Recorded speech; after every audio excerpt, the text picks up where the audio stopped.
Selamat pagi dan salam sejahtera untuk kita semua, yang terhormat para narasumber serta rekan-rekan media yang telah hadir di studio Universitas 17 Agustus 1945 Jakarta dalam kegiatan Media Briefing Festival Film Pendek Mahasiswa 2025 Sinema Muda Beretika dengan tema Bangun Apresiasi Jaga Hak Cipta.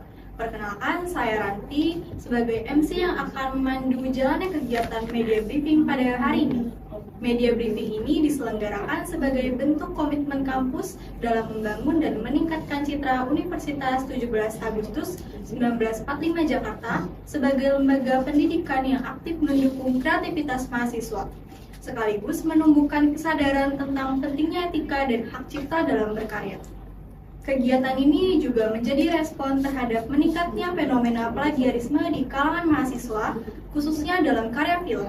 Melalui Festival Film Pendek Mahasiswa 2025, kampus berupaya menanamkan nilai integritas dan tanggung jawab dalam proses kreatif generasi muda. Sebelum memasuki sesi diskusi, izinkan saya memperkenalkan para narasumber yang hadir pada hari ini. Yang pertama ada Kak Nurul selaku Ketua Panitia Festival, lalu ada Kak Alvin selaku Ketua Divisi Acara, ada Kak Laya sebagai Public Relation Officer, dan yang terakhir ada Kak Novel sebagai perwakilan sponsor dari Tesosro dan Kopiko. Kami juga berterima kasih kepada seluruh rekan media yang telah hadir untuk meliput kegiatan ini. Melalui dukungan rekan media, diharapkan pesan positif tentang pentingnya etika dan hak cipta dalam karya mahasiswa dapat tersampaikan luas kepada publik. Baik, untuk memulai sesi hari ini, mari kita dengarkan penjelasan dari Kak Nurul selaku Ketua Panitia Festival.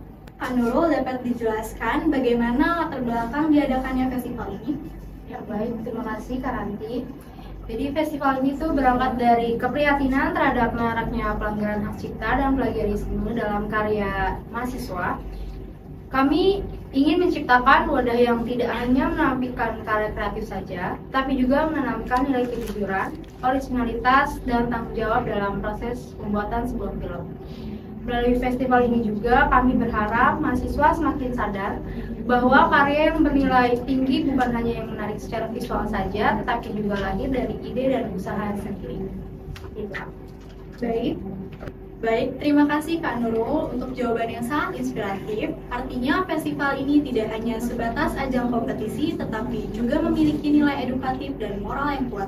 Selanjutnya saya ingin beralih kepada Kak Alvin selaku Kepala Divisi Acara. Baik, Kak Alvin dapat dijelaskan bagaimana bentuk kegiatan yang akan dilaksanakan dalam festival ini? Oke, baik, terima kasih sebelumnya. Untuk festival ini sendiri kami akan menyelenggarakannya pada tanggal 25 hingga tanggal 26 November 2025 dan kami akan menyelenggarakannya di Aula Utama 45 Jakarta. Selain itu akan ada juga penayangan 20 film pendek terbaik karya mahasiswa dari berbagai kampus di Indonesia, yang mana kami juga sudah menyiapkan sesi talk show dengan sinema termuda dan praktisi industri film untuk membahas pentingnya etika dan hak cipta. Sebagai puncak acara akan digelar malam penghargaan bagi film terbaik di berbagai kategori seperti penyutradaraan naskah, lalu juga sinematografi dan pesan moral. Baik, menarik sekali Kak Alvin. Kegiatan yang lengkap ini tentu dapat menjadi ruang positif bagi mahasiswa untuk menyalurkan ide-ide kreatif mereka. Selanjutnya kepada Kak Laya selaku PR Officer, bagaimana strategi komunikasi yang digunakan agar pesan dari festival ini dapat tersampaikan secara luas kepada publik dan rekan media? Terima kasih. Kami menerapkan strategi komunikasi terintegrasi yang mencakup media sosial, website resmi kampus, serta publikasi melalui media partner. Di ranah digital, kami memanfaatkan platform seperti Instagram, TikTok, dan YouTube untuk menjangkau mahasiswa secara lebih interaktif. Selain itu, kami juga melakukan press visit dan menyediakan press kit bagi media agar informasi yang disampaikan dapat lebih akurat dan konsisten.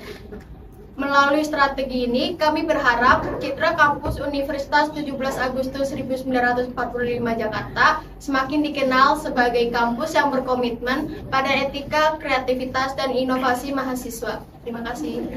Terima kasih Kak Laya. Pendekatan komunikasi yang menyeluruh seperti ini memang penting agar pesan dari kampus bisa diterima secara positif oleh masyarakat.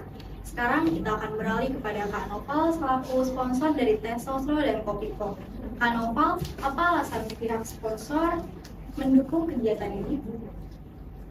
Oke baik, Karanti, terima kasih. Kami melihat kegiatan ini sejalan dengan nilai perusahaan-perusahaan kami yang mendukung semangat muda dan kreatif positif. Kolaborasi UTA 45 Jakarta ini kami pandang sebagai langkah penting dalam membangun kesadaran etika dan tanggung jawab di kalangan mahasiswa. Kami berharap dukungan ini dapat menjadi contoh sinergi antara industri dan dunia pendidikan untuk mendorong lahirnya generasi kreatif yang berintegritas. Terima kasih. Terima kasih Kak Noval. Kolaborasi yang kuat antara dunia pendidikan dan industri tentu menjadi langkah positif dalam mendukung kreativitas mahasiswa. Selanjutnya kita akan masuk ke sesi tanya jawab bersama rekan-rekan media. Kepada rekan-rekan media yang ingin mengajukan pertanyaan, kami persilakan.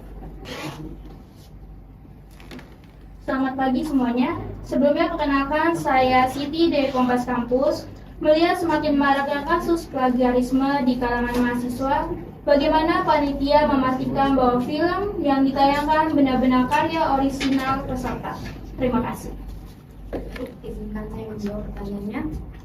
Jadi di sini kami menerapkan sistem seleksi berlapis, mulai dari verifikasi naskah, hasil produksi hingga surat pernyataan keaslian karya.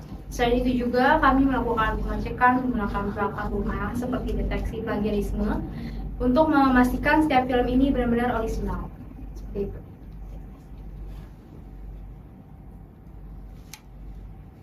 Selamat pagi, saya Rifani dari Detik Edu. Banyak mahasiswa yang punya minat besar dalam dunia film, tapi terkadang rasa kurang mendapat peluang. Apakah festival ini juga terbuka bagi mahasiswa dari luar kampus UTA 45? Oke, izinkan saya menjawabnya. Untuk itu betul sekali ya. Festival ini bersifat terbuka dan inklusif, artinya untuk semua orang. Dan kami juga mengundang partisipasi mahasiswa dari berbagai kampus di Indonesia. Tujuannya untuk kegiatan ini bisa menjadi ruang kolaborasi, bukan kompetisi semata saja. Dengan begitu, kita bisa saling belajar dan juga memperkuat jejaring sinema antar universitas. Selamat pagi, saya Naila dari IDN Times. Melalui kegiatan seperti ini, bagaimana kampus memastikan bahwa pesan tentang etika dan hak cipta benar-benar sampai dan dipahami oleh para mahasiswa? Terima kasih. Baik, izinkan saya menjawab. Kami menekankan aspek edukasi dalam setiap tahap acara. Sebelum festival berlangsung, kami mengadakan workshop pra-event dengan tema hak cipta dan tanggung jawab moral pembuat film. Selain itu, seluruh publikasi festival kami rancang untuk menonjolkan nilai etika dan apresiasi, bukan hanya kompetisi. Terima kasih. Selamat pagi, perkenalkan saya Nuriati dari Kumparan Edu. Apakah kegiatan seperti ini akan dilakukan secara terus-menerus atau hanya dilakukan dalam 1 tahun sekali? Terima kasih. Oke, baik, singkat saya menjawab. Untuk itu kami sendiri menargetkan kegiatan ini menjadi program multi tahunan, yang mana bahkan setelah festival selesai kami berencana membentuk komunitas film mahasiswa UTA 45 agar proses belajar dan berkarya bisa terus berlanjut sepanjang tahun. Itu saja. Selamat pagi, saya Nefra dari CNN Indonesia Education Section. Bagaimana harapan kampus terhadap dampak festival ini bagi kita UTA 45 Jakarta di masa depan? Terima kasih. Menjawab. Jadi harapan kami festival ini juga menjadi simbolnya bahwa UTA 45 Jakarta ini bukan hanya kampus akademis saja, tapi juga wadah kreatif yang menjunjung tinggi nilai moral dan integritas. Kami juga berharap masyarakat melihat UTA 45 sebagai kampus yang aktif mendukung mahasiswa untuk berkarya dengan etika dan tanggung jawab. Baik, terima kasih kepada seluruh narasumber atas penjelasan yang informatif dan kepada rekan-rekan media yang telah hadir dan berpartisipasi dalam sesi tanya jawab. Melalui media briefing ini, kita dapat melihat bagaimana Universitas 17 Agustus 1945 Jakarta berupaya membangun dan meningkatkan citra kampus sebagai lembaga pendidikan yang aktif mendukung kreativitas mahasiswa dengan menjunjung tinggi nilai etika dan hak cipta. Demikian rangkaian acara media briefing Festival Film Pendek Mahasiswa 2025, Sinema Muda Beretika. Terima kasih atas perhatian rekan-rekan media. Sampai jumpa di acara Festival Film Pendek Mahasiswa 2025. Dan mari bersama kita wujudkan semangat bangun apresiasi jaga hak cipta.